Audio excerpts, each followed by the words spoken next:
Let's talk about the male reproductive system.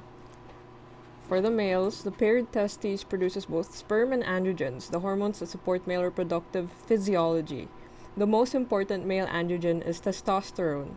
Testosterone plays a key role in the development of the male reproductive tissue such as the testes and prostate. The scrotum, a skin-covered, highly pigmented muscle sac where the testes is located.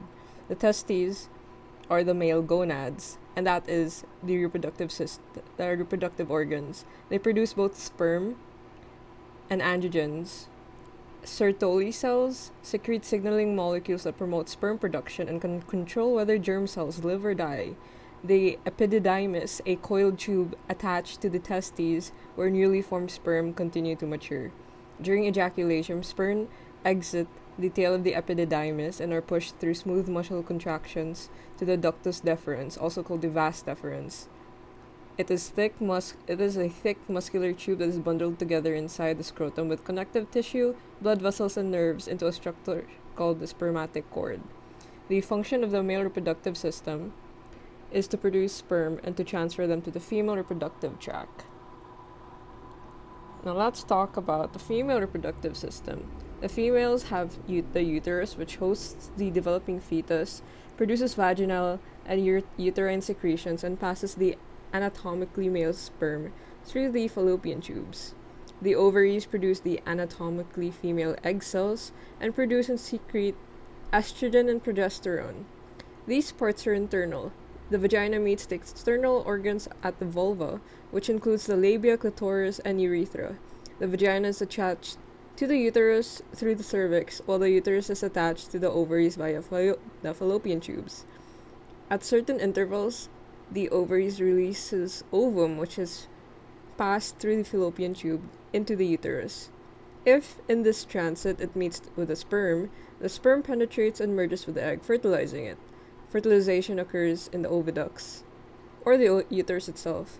The zygote then implants itself in the walls of the uterus, where it begins the process of embryogenesis and morphogenesis to develop to survive outside the womb.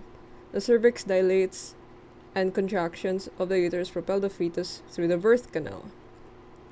The ova are larger than the sperm and have formed by the time an anatomically female infant is born. Approximately every month, a process of oogenesis matures one ovum to be sent down to the fallopian tube attached to its ovary in anticipation of fertilization. If not fertilized, this egg is flushed out of the system through menstruation. The function of both reproductive systems is that at fertilization, the chromosomes of one male gamete, called sperm, combine with the chromosomes of one female gamete, called an oocyte. Okay, now let's differentiate between asexual reproduction and sexual reproduction, which is seen here. Just read through the slides. I'll flash this for 5 more seconds. Okay, now C. Describe the events associated. I'll just flash this in the screen.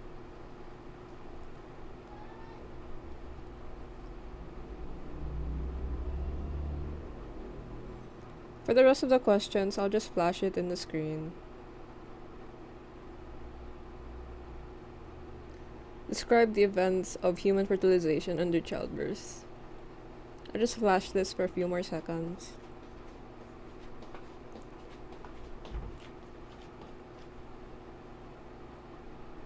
The last few questions, I'll just flash this here.